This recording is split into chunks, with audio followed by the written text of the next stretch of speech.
ഇപ്പം കുത്സിതമായ താല്പര്യങ്ങളിൽ ഭ്രമിച്ചു കിടക്കുന്ന എൻ്റെ ചേതസ് ചിത്തത്തിലച്യുത കളിപ്പന്തലിട്ടു വിളയാടിയിടുകൻ മനസ്സി നാരായണായ നമഃ. അങ്ങനെയൊക്കെ ഊഞ്ഞാലാടാൻ ഇഷ്ടമല്ലേ എന്ന് ചോദിക്കുക. ഒരു കളിപ്പന്തലൊക്കെ ഇട്ട് സൗകര്യമുണ്ട്. എവിടെയാ അതിന് സ്ഥലം? ചിത്തത്തിൽ. ഇങ്ങനെ സ്ഥലമൊക്കെ ഓഫർ ചെയ്യുമ്പോൾ അച്യുതനാകെ അത്ഭുതപ്പെട്ടു പോയി. അച്യുതൻ എന്ന് പറഞ്ഞാൽ ജീവിതത്തിൽ എന്താണ്? ച്യുതിയില്ലാത്തവൻ, പിഴവ് പറ്റാത്തവൻ, വീഴ്ചയില്ലാത്തവൻ, പതനമില്ലാത്തവൻ. അങ്ങനെയുള്ള അച്യുതനോട് ശ്രീകൃഷ്ണ ഭഗവാനോട് ജഗതീശ്വരനോട് പ്രാർത്ഥിക്കുകയാണ്. എന്ത്? ചിത്തത്തിൽ അച്യുത കളിപ്പന്തലിടണം. അപ്പം നമ്മൾ സ്ഥലം ഓഫർ ചെയ്യുക.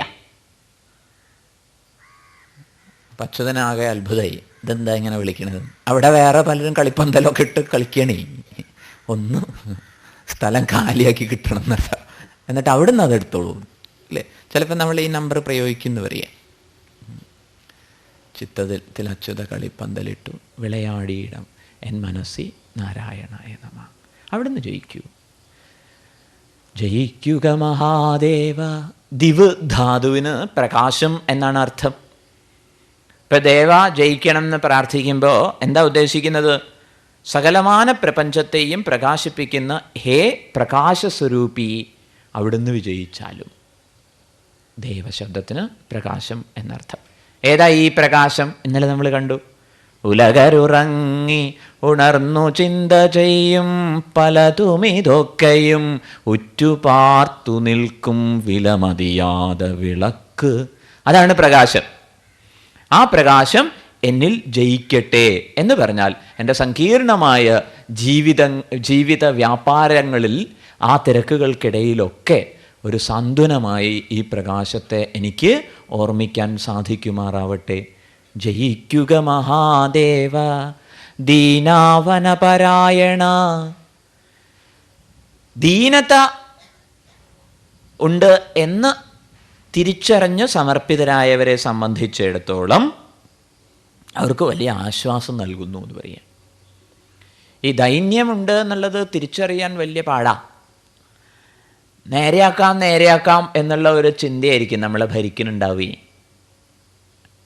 ദൈന്യത എന്ന് പറഞ്ഞു കഴിഞ്ഞാൽ നിസ്സഹായാവസ്ഥയുടെ വിലാപമല്ല കേട്ടോ. അങ്ങനെയുണ്ട്. ഒരു വക ചെയ്തു നോക്കിയിട്ടില്ല, എന്നിട്ടോ എന്നെ രക്ഷിക്കണേ എന്ന് പ്രാർത്ഥിക്കുന്നു. അത് പ്രോത്സാഹിപ്പിക്കില്ല എന്ന് പറയാം. അപ്പം അതിൻ്റെ ഒരു സമന്വയമുണ്ട്. അതിനെക്കുറിച്ച് നമുക്ക് പിന്നീട് കാണാം. അതായത് നല്ല ഊർജ്ജസ്വലമായ ജീവിതത്തോടെ ജഗതീശ്വര കാരുണ്യം സംബന്ധിക്കുന്നുള്ളൂ. അതായത് ആലസ്യത്തിനും അനാസ്ഥയ്ക്കും കാരുണ്യം പ്രതീക്ഷിച്ചുവിടാം. മനസ്സിലാവുന്നില്ലേ? അപ്പം ദീനാവനൻ എന്ന് പറഞ്ഞാൽ അർജുനനെ പോലെയൊക്കെയുള്ള ദീനൻ. എന്താ അർജുനൻ്റെ പ്രത്യേകത? നഹി പ്രപശ്യാമി മമാപനുദ്യാത് യച്ഛോകമുച്ഛോഷണമിന്ദ്രിയാണാം അവാപ്യ ഭൂമാവസപത്നമൃദ്ധം രാജ്യം സുരാണാമപി ചാധിപത്യം. ഹേ ഭഗവൻ, 3 ലോകത്തിൻ്റെ ആധിപത്യം തൃത്താലത്തിലാക്കി കിട്ടിയാലും എൻ്റെ ഇന്ദ്രിയങ്ങളെ ചുട്ടുപൊള്ളിക്കുന്ന ചൂടിൽ നിന്ന് അതെനിക്ക് മോചനം തരുമെന്ന് ഞാൻ പ്രതീക്ഷിക്കുന്നില്ല. എന്തൊക്കെ ഭഗവാൻ ഓഫർ ചെയ്യാൻ സാധ്യതയുണ്ടോ? അർജുന, നിനക്ക് ഈ യുദ്ധത്തിൽ ജയിച്ചു കഴിഞ്ഞാൽ രാജ്യം കിട്ടും അല്ലേ? എന്തൊക്കെ ഓഫർ ചെയ്യാൻ സാധ്യതയുണ്ടോ? അതായത് കർമ്മം കൊണ്ട് സാധിക്കാവുന്ന എല്ലാ നേട്ടങ്ങളെയും ശരിയായ രീതിയിൽ മൂല്യവിവേചനം ചെയ്ത് നിരാകരിക്കുന്ന തൻ്റെ ഇടം അർജുനൻ കാണിക്കണു. അങ്ങനെ നിരാകരിച്ചു കഴിയുമ്പോഴേക്ക് പിന്നെ തനിക്കെന്താ ഉള്ളത് എന്നുള്ള അന്വേഷണത്തിലാണ് ദീനനാവുന്നത്. ആ അർജുനനാണ് ശരിയായ അർത്ഥാർത്ഥി എന്ന് പറയുക. പരമമായ പുരുഷാർത്ഥത്തെ മാത്രം കാക്ഷിക്കുന്ന അർത്ഥാർത്ഥി. ആർത്തനയാളാണ് എന്ന് പറയുക. എന്താ ആർത്തത? ഇതുകൊണ്ടൊന്നും എനിക്ക് തൃപ്തി കിട്ടണില്ലല്ലോ എന്നുള്ള ആർത്തത. അങ്ങനെ ആർത്തനും അർത്ഥാർത്ഥിയുമായി ജിജ്ഞാസുവായി മാറുന്നു അർജുനൻ. എന്നിട്ട് പറയുന്നു, യശ്രേയശ്രേയ നിശ്ചിതം ബ്രൂഹി. ശ്രേയസ്കരമായതെന്തോ അതെനിക്ക് ഉപദേശിച്ചു തന്നാലും. മനസ്സിലാവുന്നില്ലേ? അങ്ങനെയുള്ള ദീനന്മാർക്ക് പരായണമാണ്, അവരെ സർവാത്മനാ സംരക്ഷിക്കുന്നവനാണ് ഈ ഭഗവാൻ. ദീനാവനപരായണ ജയിക്കുക ദയാസിന്ധോ, ജയിക്കുക ചിദാനന്ദ. ജ്ഞാനസ്വരൂപിയായിട്ടുള്ളവനെ, നിത്യാനന്ദ ഘനസ്വരൂപിയാണ് എന്ന് പറയുക. ദയാസിന്ധോ ജയിക്കുക. അവിടുന്ന് അങ്ങേയറ്റത്തെ ദയയുള്ളവനാണ്. ഈ ദയയ്ക്കുണ്ട് കേട്ടോ പ്രത്യേകത.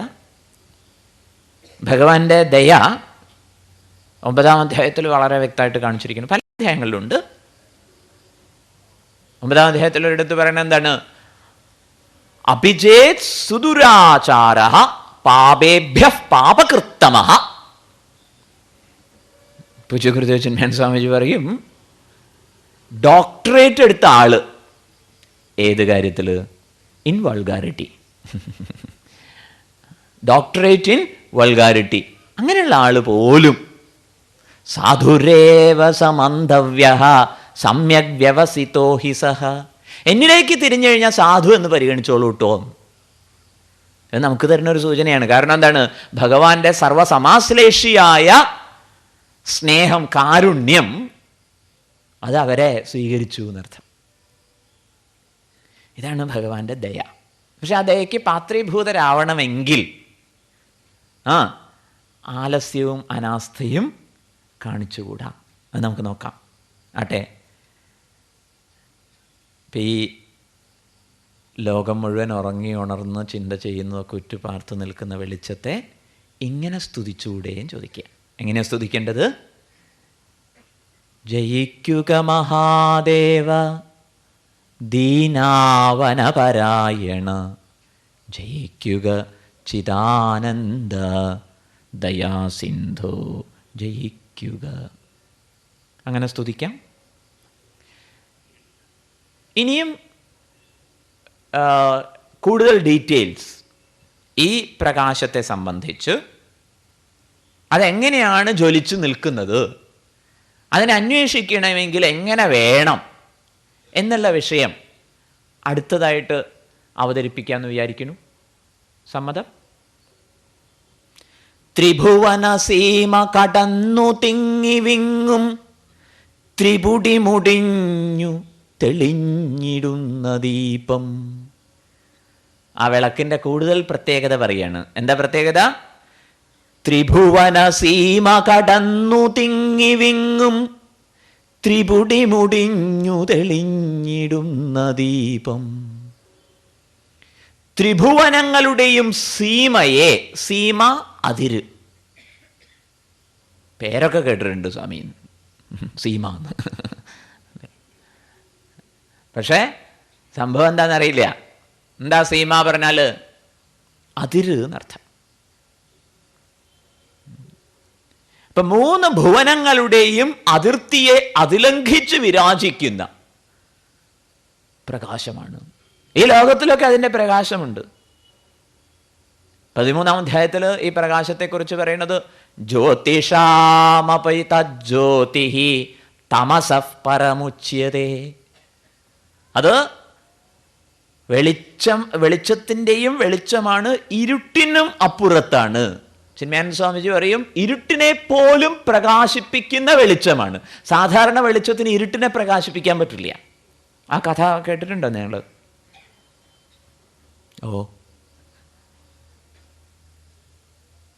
ഒരു കല്യാണ വീട്ടിലെ കഥ. കല്യാണ വീട്ടിൽ കാർന്നോര് എല്ലാ കാര്യങ്ങളും ഇങ്ങനെ നോക്കി നടക്കുകയാണ്. രാത്രി പിറ്റേ ദിവസം കല്യാണം. അപ്പോൾ തലേ ദിവസം ഒരുപാടുകളൊക്കെ ഇങ്ങനെ നോക്കി നടക്കുകയാണ്. ആ സമയത്താണ് ഒരു ഭാഗത്ത് ഇരുട്ട് കണ്ടത്. അപ്പോൾ കാര്യകാരനെ വിളിച്ചിട്ട് ഒരു പെട്രോൾ മാക്സ് എടുത്ത് കൊടുത്തിട്ട് പറഞ്ഞു, ദേ ആ ഇരുട്ട് കാണുന്നിടത്ത് കൊണ്ടുവയ്ക്കാൻ. കാര്യക്കാരൻ ഇതും എടുത്ത് ഇരുട്ട് കാണുന്നിടത്ത് കൊണ്ടുവയ്ക്കാൻ വേണ്ടി നട കൊണ്ടു എന്ന് പറയുക. അങ്ങനെ പിന്നീട് ഈ കാരണവർ ഓരോ കാര്യത്തിന് വിളിക്കുമ്പോഴും ഇങ്ങോരെ കാണുന്നില്ല. അവസാനം കല്യാണമൊക്കെ കഴിഞ്ഞ് 2 ദിവസം കഴിയുമ്പോൾ ആൾ കയറി വരുന്നു. അപ്പം കാരണവർ ദേഷ്യം പിടിച്ചിരിക്കുക. അപ്പം അങ്ങേര് പറയല്ലേ കരഞ്ഞുകൊണ്ട്, എന്നാലും എന്നോട് ഇത് വേണ്ടായിരുന്നു. ഏത് വേണ്ടായിരുന്നു? അല്ല, ഞാൻ കല്യാണത്തിൽ പങ്കെടുക്കേണ്ടെന്ന് താല്പര്യമുണ്ടെങ്കിൽ അത് തുറന്നു പറഞ്ഞാൽ പോരായിരുന്നു. ഇങ്ങനെ എന്നെ ഓടിക്കേണ്ട വല്ല കാര്യം ഉണ്ടായിരുന്നു? അപ്പം അക്ഷരം പ്രതി അനുസരിക്കാൻ വേണ്ടി ഇരുട്ട് കാണുന്നിടത്ത് വെളിച്ചം വെക്കാൻ പെട്രോൾ മാക്സുമായിട്ട് പോയതാണ്. പക്ഷേ അങ്ങേരെ എവിടെ ഇരുട്ട് കണ്ടില്ല എന്ന് പറയാം. വിളക്കു കൈവശമുള്ളവനെങ്ങും വിശ്വം ദീപമയം, നന്മ മനസ്സിൽ വിളങ്ങിന ഭദ്രന് മേൽമേലമൃതമയം. വിളക്കു കൈവശമുള്ളവനെന്നും എങ്ങും വിശ്വം ദീപമയം. കയ്യിൽ വിളക്കുണ്ടെങ്കിൽ എല്ലാം ദീപം. അത് വളരെ പോസിറ്റീവായിട്ടുള്ളൊരു സൂചനയാണ് ഉള്ളൂരിൻ്റെ. മനസ്സിൽ നന്മയുണ്ടെങ്കിലോ മേൽമേൽ അമൃതമയം.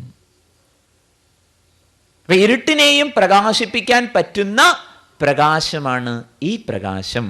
ഗംഭീരല്ലേ?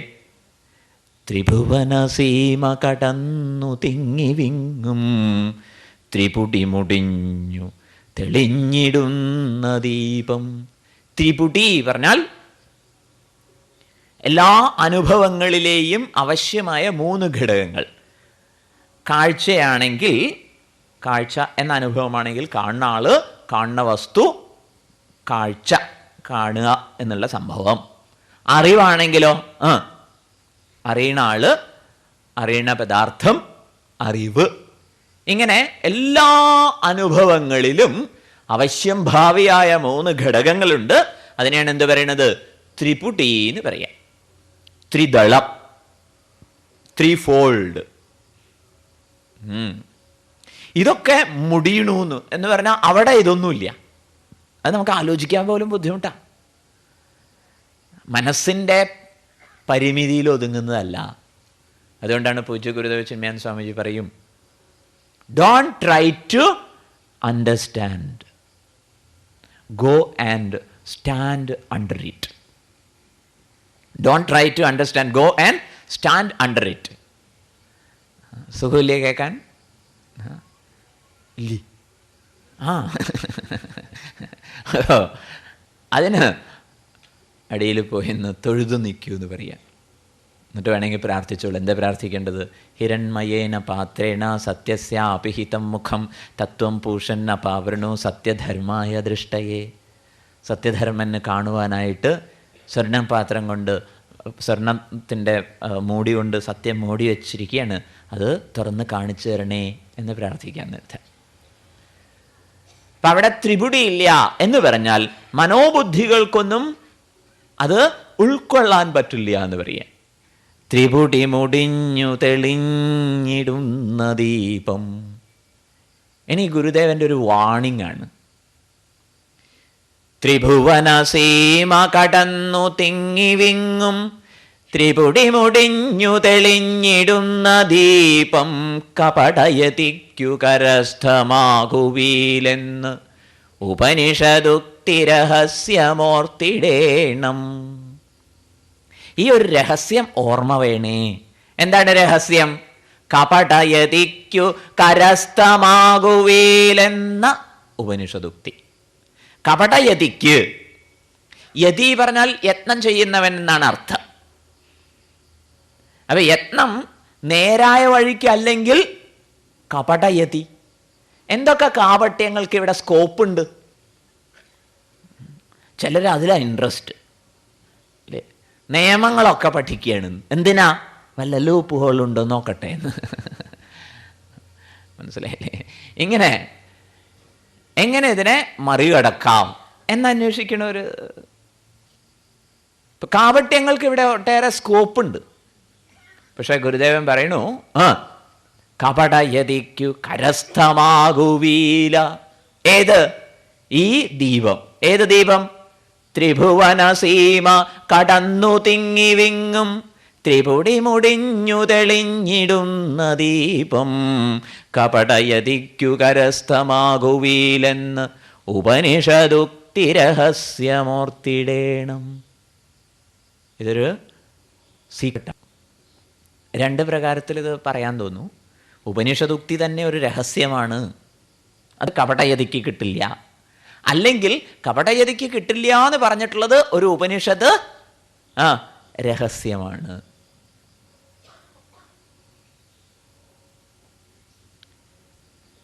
കഠോപനിഷത്തിൽ നിങ്ങൾ ശ്രദ്ധിച്ചിട്ടുണ്ടാവും, നാവിരതോ ദുശ്ചരിതാത് നാശാന്തോ നാ സമാഹിതഃ അശാന്തമാനസോ വാപി പ്രജ്ഞാനേനൈനമാപ്നുയാത്.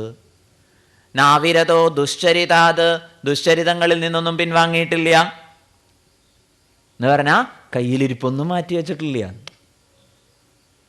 നാ ശാന്തോ ന സമാഹിതഃ ന ശാന്തഃ,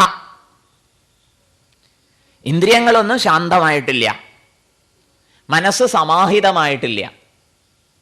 പിന്നെയോ ആകെയുള്ള അന്വേഷണം എപ്പോഴാ എനിക്ക് മോക്ഷം കിട്ടുക. അപ്പോൾ വ്യാഖ്യാനത്തിൽ അവിടെ പറയണ ശങ്കരാചാര്യർ പറയണത് എന്താണ്? എല്ലാം ഒതുങ്ങിയാൽ തന്നെയും എന്നാ എനിക്ക് മോക്ഷം കിട്ടുക എന്നുള്ള ചിന്ത ഉണ്ടെങ്കിലും പുരോഗതി ഉണ്ടാവില്ല. അതും കൂടി ഉപേക്ഷിക്കപ്പെടണം. മനസ്സിലാവുന്നില്ലേ? അത്രയും ഒരു സ്വാസ്ഥ്യം അനുഭവപ്പെടണം എന്ന് പറയും. അപ്പോൾ ഉപനിഷത്തിൽ എന്തു പറഞ്ഞിട്ടുണ്ട്? ദുശ്ചരിതങ്ങളിൽ നിന്ന് പിൻവാങ്ങാത്തവനെ സംബന്ധിച്ചിടത്തോളം അറിവ് കൊണ്ട് ഇത് നേടാൻ സാധിക്കുമെന്ന് വിചാരിക്കേണ്ട. നാവിരതോ ദുശ്ചരിതാത് നാശാന്തോ ന സമാഹിതഃ അശാന്തമാനസോ വാപി പ്രജ്ഞാനൈനൈനമാപ്നുയാത്. ഇത് സാക്ഷാത്കരിക്കാമെന്ന് പ്രതീക്ഷിക്കേണ്ട. ഭഗവത്ഗീത 15-ാം അധ്യായത്തിലും പറയുന്നു, യതന്തോ യോഗിനശ്ചൈനം പശ്യന്ത്യാത്മന്യവസ്ഥിതം യതന്തോപ്യകൃതാത്മാനഃ നൈനം പശ്യന്ത്യചേതസഃ. യോഗികൾ, യത്നം ചെയ്യുന്ന യോഗികൾ ആത്മനി പശ്യന്തി, ആത്മനി അവസ്ഥിതം പശ്യന്തി. ഈ ത്രിപുടി മുടിഞ്ഞ് തെളിഞ്ഞിടുന്ന ദീപത്തെ സ്വാത്മാവിൽ സംസ്ഥിതമായി തിരിച്ചറിയുന്നു. ആര്?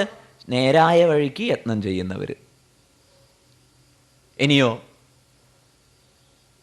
ഈ ഒരു ഭാവത്തെ പ്രാപിക്കാത്തവർ, ജീവിതത്തെ ചിട്ടപ്പെടുത്താത്തവർ, അവരാകട്ടെ യതന്തോപി അകൃതാത്മാനഃ, അകൃതാത്മാക്കൾ, അവർക്ക് ഇതൊരിക്കലും സാധ്യമാവുന്നില്ല, സാക്ഷാത്കൃതമാവുന്നില്ല. അകൃതാത്മാനഃ നൈനം പശ്യന്തി അചേതസഃ. കാരണം അവർ അചേതസ്സുകളാണ്, അവർ അന്ധക്കരണത്തെ സ്വസ്ഥമാക്കിയിട്ടില്ല, അവർക്ക് സാധിക്കില്ല എന്ന് പറയും. അപ്പം ഈ ഒരു സൂചന, ഉപനിഷദുക്തി, രഹസ്യം.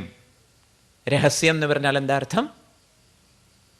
പബ്ലിക്കായിട്ട് പറയാൻ പാടില്ലാത്തത് എന്നല്ല, പറഞ്ഞാലും അങ്ങോട്ട് മനസ്സിലാവാത്തത് എന്നാ. സന്ദീപ് ജി ഈ കഥ പറഞ്ഞിട്ടുണ്ടോയെന്നറിയില്ല. മണ്ണാങ്കട്ടയും കരിയിലയും പറഞ്ഞിട്ടുണ്ടോ? ഇല്ല. പക്ഷെ നിങ്ങൾക്ക് അറിയാമല്ലോ, മണ്ണാങ്കട്ടയും കരിയിലയും.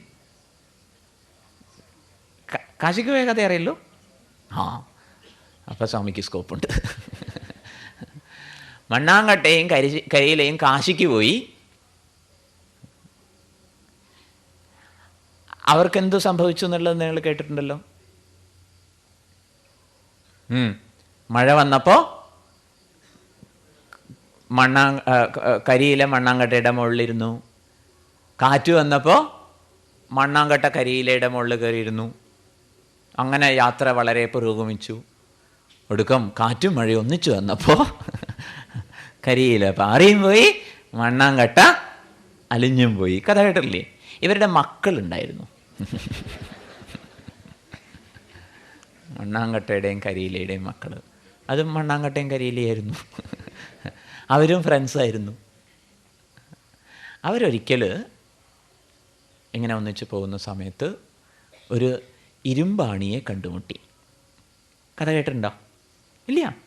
ഇരുമ്പാണിയെ കണ്ടുമുട്ടി. അപ്പോൾ ഇവർ കുശലം ചോദിച്ചു. അപ്പോൾ ഇരുമ്പാണി പറഞ്ഞു, ഞാനൊരു സ്ഥലത്ത് പോയിട്ട് വരിക. എവിടെയാ? കേമായിട്ടുള്ള ഒരു ഇടം. അവിടെ എന്താ വിശേഷം? അവിടെ ഒരു വട്ടത്തിലൊരു സാധനമുണ്ട്. അതിൻ്റെ അടുത്ത് പോയി കഴിഞ്ഞാൽ അതെന്ത് ചെയ്യും? അങ്ങനെ അങ്ങോട്ട് കെട്ടിപ്പിടിക്കും. കേട്ടില്ലേ? അപ്പോൾ ഈ മണ്ണാങ്കട്ടയും കരിയിലേക്കും വലിയ കൗതുകമായി. അങ്ങനെയുണ്ട് ഒരു സംഭവം. വഴിയൊക്കെ ചോദിച്ച് മനസ്സിലാക്കി. എന്നിട്ടോ മണ്ണാങ്കട്ടയും കരിയിലയും കൂടി പോയി. കാറ്റ് വന്നപ്പോൾ മണ്ണാങ്കട്ട കരിയിലയുടെ പുറത്ത് കയറിയിരുന്നു. മഴ വന്നപ്പോൾ കരിയില മണ്ണാങ്കട്ടയുടെ പുറത്ത് കയറിയിരുന്നു. ഭാഗ്യത്തിന് കാറ്റും മഴയും ഒന്നിച്ചു വന്നില്ല. അങ്ങനെ ഇവർ ഈ പറഞ്ഞ പദാർത്ഥത്തിൻ്റെ അടുത്തെത്തി. അപ്പോൾ കയറിപ്പോകുമ്പോൾ ഇതായിരുന്നല്ലേ പറഞ്ഞത്, സ്ഥലമൊക്കെ ശരിയാണല്ലോ, ഇപ്പം കെട്ടിപ്പിടിക്കും. അടുത്തെത്തിയിട്ട് ഒരു പിടുത്തമില്ല. അതിൻ്റെ മേലെ കയറി കിടന്ന് ഉരുണ്ട് നോക്കി, തോണ്ടി നോക്കി, ഒരു രക്ഷയില്ല, ഒരനക്കമില്ല. ഈ മുള്ളാണി ചുമ്മാ നുണ പറഞ്ഞതാണെന്ന് തീരുമാനമായി തിരിച്ചു വരിക. അങ്ങനെ തിരിച്ചു വരുമ്പോൾ മുള്ളാണിക്ക് ഈ ഒരു ഓർമ്മയിൽ ഇനിയും ഒന്നുകൂടി പോകണം തോന്നിയിട്ടാണെന്ന് തോന്നുന്നു. നേരത്തെ ആസ്വദിച്ച് പോയതാണ്, പിന്നെയും തിരിച്ചു വരുന്നു.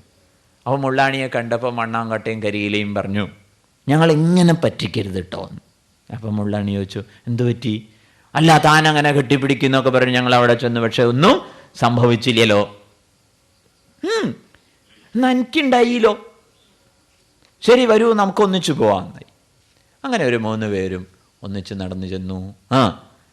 സ്റ്റെപ്പുകൾ ഇങ്ങനെ കയറി അടുത്തെത്താറായപ്പോഴേക്കും മുള്ളാണി ദാണ്ട കിടക്കണു അല്ലേ, അതിൻ്റെ അരികിലേക്ക് ചാടി പിടിച്ചതുപോലെ മണ്ണാങ്കട്ടയും കരിയിലയും മൂക്കത്ത് വിരലും വെച്ച് നിൽപ്പായി.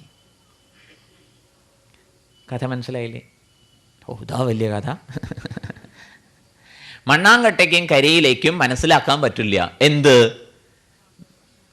കാന്തത്തിൻ്റെ കാന്തവൈഭവം. അത് രഹസ്യമല്ലേ? എന്നാ രഹസ്യമാണോ? ശരിക്കും പബ്ലിക്കാണ് അല്ലേ? കാന്തത്തിൻ്റെ മാഗ്നറ്റിൻ്റെ മാഗ്നറ്റിസം അല്ലേ, അത് പബ്ലിക്കാണ്. പക്ഷേ എല്ലാവർക്കും മനസ്സിലാവില്ല. അധികാരി ബുദ്ധി ഗോചരം. രഹസ്യം എന്ന ഉപനിഷത്തിലോ അല്ലെങ്കിൽ ഗീതയിലോ അല്ലെങ്കിൽ ആധ്യാത്മിക ശാസ്ത്രങ്ങളിൽ എവിടെ കണ്ടാലും നമ്മൾ എന്ത് മനസ്സിൽ പറയണം? അധികാരി ബുദ്ധി ഗോചരം. യോഗ്യമായ ബുദ്ധിക്ക് മാത്രം മനസ്സിലാവുന്നത്. അപ്പം അതിന് നമ്മൾ യോഗ്യരാവണം, യോഗ്യമാക്കണം. ഇതാണ് ശ്രദ്ധിക്കേണ്ടത്. ഉപനിഷദുക്തിരഹസ്യമൂർത്തിരേണം. ആധ്യാത്മികത എന്ന് പറയുന്നത്, ഇവിടുത്തെ കാപട്യത്തെക്കുറിച്ച് ഇത്തിരി ആലോചിച്ചിട്ട് നമുക്ക് മുന്നോട്ട് പോകാം. ആധ്യാത്മികത എന്ന് പറയുന്നത് എസ്കേപ്പിസം അല്ല, ആയിക്കൂടാ. സബ്സ്റ്റിറ്റ്യൂട്ട് ആവരുത്, ഒരു ആൾട്ടർനേറ്റീവ് ആവരുത് എന്ന് പറയുക. ആധ്യാത്മികത എക്സ്റ്റൻഷനും അല്ല. ഇങ്ങനെയൊക്കെ ആയിട്ടാണ് നമ്മൾ ധരിച്ചിരിക്കുന്നതെങ്കിലും കൊണ്ട് നടക്കുന്നതെങ്കിലും കാപട്യം വന്നുപോയി. ഓക്കെ, ഇനിയും പല പ്രകാരത്തിലുള്ള കാപട്യങ്ങളുണ്ട്. ചിലത് നമുക്ക് പരിശോധിക്കാം. ഏതായാലും ശരി, ഇത് എസ്കേപ്പിസം അല്ല. അർജുനൻ വന്ന വരവൊക്കെ നമ്മൾ കണ്ടില്ലേ? എന്താ അർജുനൻ്റെ വാദം? 2 സൈന്യങ്ങളുടെയും മധ്യത്തിൽ കൊണ്ടു നിർത്തണം. ഫോർ വാട്ട് എന്ന് ഭഗവാൻ ചോദിച്ചെങ്കിൽ എന്ന നിലയിൽ അർജുനന് മറുപടി ഉണ്ടായിരുന്നു. എന്താണ് മറുപടി? കൈർമയാ സഹ യോധവ്യമസ്മിൻ രണസമുദ്യമേ യോത്സ്യമാനാൻ അവേക്ഷേഹം യേതേത്ര സമാഗതാഃ ധാർത്തരാഷ്ട്രസ്യ ദുർബുദ്ധേ യുദ്ധേ പ്രിയചികീർഷവഃ. കൈർമയാ സഹ യോധവ്യമസ്മിൻ രണസമുദ്യമേ. ഈ യുദ്ധക്കളത്തിൽ എനിക്ക് ആരോടൊക്കെയാണ് യുദ്ധം ചെയ്യേണ്ടത് അവരെയൊക്കെ ഒന്ന് ഞാൻ മര്യാദയ്ക്ക് കാണട്ടെ എന്നൊക്കെ പറഞ്ഞ ആളാ. ഭഗവാന് മനസ്സിലായി എന്താ ഭഗവാന് മനസ്സിലായത്? അർജുനൻ ഇങ്ങനെ വലിയ ബഹളമൊന്നും വയ്ക്കേണ്ട കാര്യമൊന്നുമില്ല. അപ്പം ബഹളം വെക്കണുണ്ടെങ്കിൽ അർജുനൻ എന്തോ ഒരു കുഴപ്പമുണ്ട്. മനസ്സിലാവണില്ലേ? ഭഗവാൻ ഭാവദർശിയാണ്. ഈ വസ്തുത നമ്മളെല്ലാവരും ശ്രദ്ധിച്ച് മനസ്സിലാക്കണം. പലപ്പോഴും പലരും അസ്ഥാനത്ത് ഏതെങ്കിലും വികാരം പ്രകടിപ്പിക്കുന്നുണ്ടെങ്കിൽ അത് അവരുടെ ഒറിജിനൽ വികാരം അല്ലാത്രേ. കേട്ടില്ലേ? സങ്കടം വരുമ്പോൾ കരയണതിന് പകരം ചിരിക്കുകയാണെങ്കിൽ അവർ കരച്ചിൽ അടക്കി വെച്ച് ശീലിച്ചവരാണെന്നാണ് അർത്ഥം. ദേഷ്യം വരുമ്പോൾ കരയാറില്ലേ നമ്മളിൽ ചിലരെങ്കിലും? സങ്കടം വരുമ്പോൾ ദേഷ്യം പിടിക്കണവരും ഇല്ലേ നമ്മളിൽ ചിലർ? അതേപോലെ തന്നെ കരയേണ്ടടുത്ത് ചിരിക്കാറുമില്ലേ? ഇതൊക്കെ യഥാതഥമായ വികാരപ്രകടനമല്ല. ഈ വിഷയം വിസ്തരിക്കേണ്ടതാണ്. പക്ഷേ സ്വാമി ഇപ്പം അതിനു വേണ്ടി സമയം ചെലവഴിക്കണില്ല. ഒരു കാര്യം മാത്രം നിങ്ങളോട് റിക്വസ്റ്റ് ചെയ്യാനുള്ളത്, വളർന്നു വരുന്ന കുട്ടികൾക്ക് അവരുടെ ശരിയായ വികാരം പ്രകടിപ്പിക്കാനുള്ള സ്വാതന്ത്ര്യം നമ്മൾ കൊടുക്കണം. ഇക്കാര്യം ഓർമ്മിക്കൂ. ഇതൊരു ഗൗരവമുള്ള വിഷയമാണ്. കാരണം എന്താണ്? കുട്ടികൾ അവരിൽ നിന്ന് അന്യരായി പോകുന്നു. കേട്ടില്ലേ?